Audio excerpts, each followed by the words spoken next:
Olá, queridos, graça e paz do Senhor Jesus. Estamos entrando hoje no capítulo 6 do Evangelho de Marcos.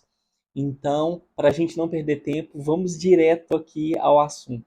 Como eu já havia dito, o Evangelho de Marcos é o evangelho mais curto, mais sucinto, mas há aqui alguns pontos que nós não vemos no Evangelho de Mateus.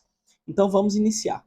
Logo aqui no capítulo 6, do versículo 1 ao versículo 6, Jesus ele é rejeitado pelos seus, ou seja, Jesus ele é rejeitado pelo povo de Nazaré, e o texto nos fala que Jesus não faz ali nada além de alguns milagres e então vai embora. Qual que é o ponto mais importante aqui?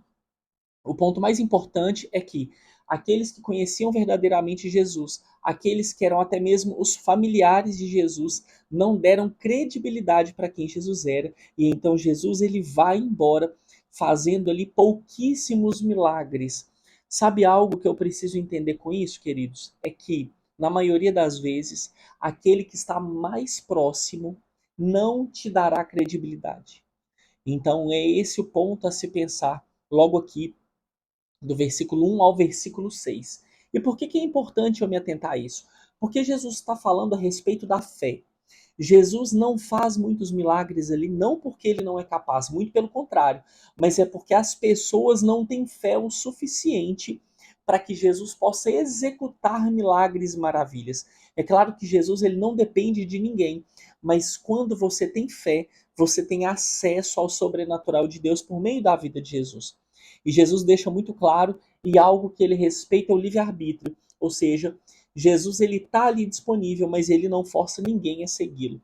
Logo em seguida, Jesus dá aqui do versículo 7 ao versículo 13 as instruções aos 12 que caminharam com ele. Por que é interessante eu olhar para esse texto?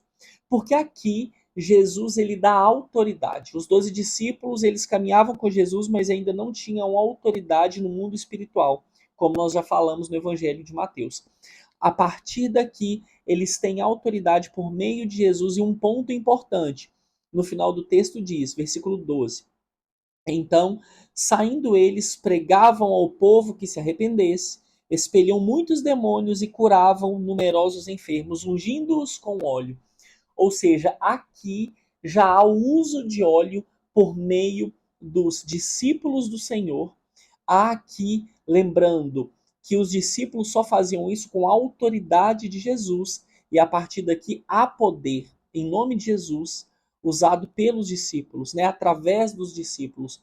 Os discípulos são aqui canal de bênção na vida das pessoas por meio do aprendizado com Jesus. Em seguida, acontece a morte de João Batista, a partir do versículo 14.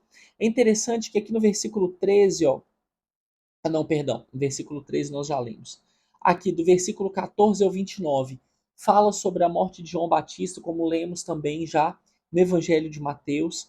Do versículo 30 ao versículo 44, Jesus realiza um milagre, a primeira multiplicação de pães e peixes. O que eu tenho que prestar atenção aqui? O texto nos diz que Jesus ele multiplica pães e peixes para uma multidão de cerca de 5.000 homens, mais crianças e mulheres. Ou seja, essa população, essa multidão, esse povo que está reunido aqui com Jesus, deve ter em média de 12 a 15 mil pessoas ou até 20 mil pessoas. Alguns estudiosos indagam e afirmam que pode ser que tinha mais de 20 mil pessoas ali. O que acontece? Só eram contabilizados os homens no censo daquela época. Logo, para cada homem tinha pelo menos uma mulher e uma ou duas crianças. É todo homem que é casado? Não. Mas todo homem tem um filho só? Não. Às vezes tinham de 3 a 4 filhos. Então, esse povo ele pode mudar e ele pode alterar de 12 mil para 20 mil pessoas. Então, Jesus ele multiplica pães e peixes para cerca de 15 mil pessoas, pelo menos. E o que é interessante? Jesus ele está na região ali ainda do Mar da Galileia. Você pode ver que Jesus ele atua muito nessa região do Mar da Galileia. Todas as cidades que Jesus visita é nessa redondeza, até pelo tempo que se leva para viajar de um lugar para o outro. Jesus leva esse tempo na caminhada, né? E o que é interessante aqui também é que logo após essa multiplicação dos pães e peixes, nós vamos aqui para o versículo 48, já é o momento em que Jesus ele anda sobre o mar, né? Sobre o mar da Galileia, que é um lago, como já vimos anteriormente.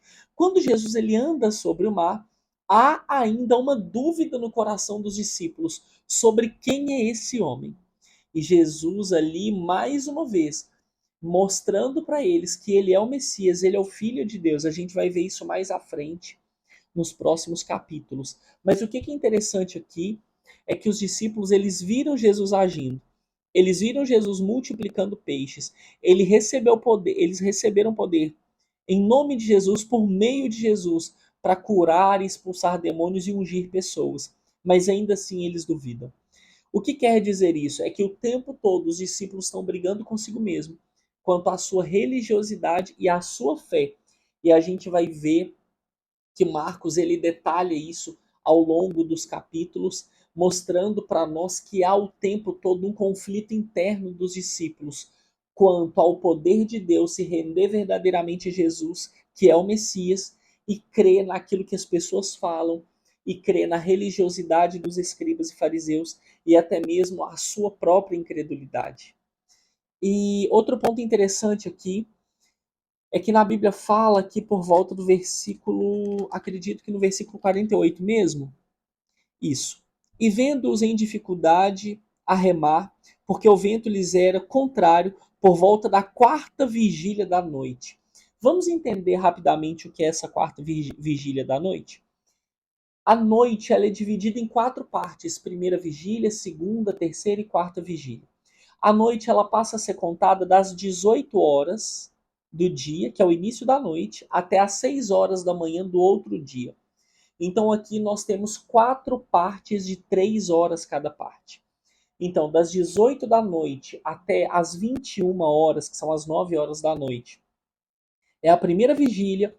Das 9 horas da noite até meia-noite, ou seja, das 21 até meia-noite, a segunda vigília. A terceira vigília é de meia-noite às 3, e a quarta vigília, que é o horário mais obscuro ali, é de 3 às 6, que é o horário que acontece. Ou seja, eles estavam atravessando, muito provavelmente, eles pegaram aí essa tempestade durante toda a noite, eles ficaram nessa tempestade, até que Jesus vem andando sobre as águas e encontra com eles. Só para nós entendermos também o tamanho da aflição que os discípulos estavam passando. Porque quando Jesus se despede dos discípulos é no anoitecer. Então provavelmente é por volta das 18 horas. Isso, 18, 19 horas. Isso quer dizer que os discípulos ficaram no barco, no mar da Galileia, na tempestade, provavelmente das 20 horas da noite até ali às 3h30, 4 horas, né? Porque o texto nos fala assim, por volta da quarta vigília, então muito provavelmente estava ali iniciando a quarta vigília da noite. Ou seja, mais de 6 horas numa tempestade, num breu, no mar da Galileia. Então pensa o desespero desses homens.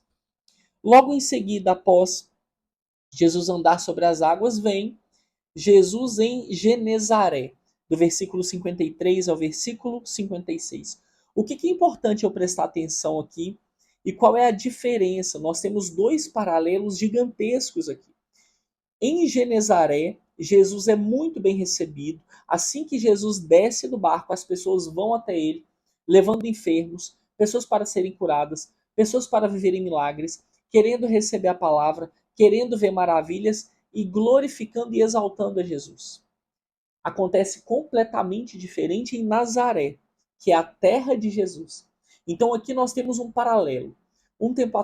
Algum tempo atrás, Jesus estava na terra natal, da qual não conseguiu ensinar, ensinou pouquíssimo, curou pouquíssimas pessoas, abençoou pouquíssimas pessoas, realizou poucos milagres e maravilhas, enquanto em Genezaré ele foi tão bem recebido que desde o momento que ele chegou, ele começa a ensinar, ele começa a fazer maravilhas, ele começa a fazer milagres e expulsar demônios.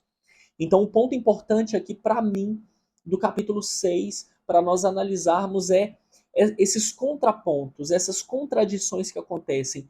Os discípulos, ao mesmo tempo que recebem poder, num determinado momento eles ainda duvidam de Cristo. ao mesmo tempo que eles veem um milagre. No outro momento eles perguntam, mas quem é esse que acalma os mares? A cidade de Nazaré, que conhecia Jesus, que viveu ali, o recusa. Já Genezaré, de só ouvir falar, já crê que ele é o Messias.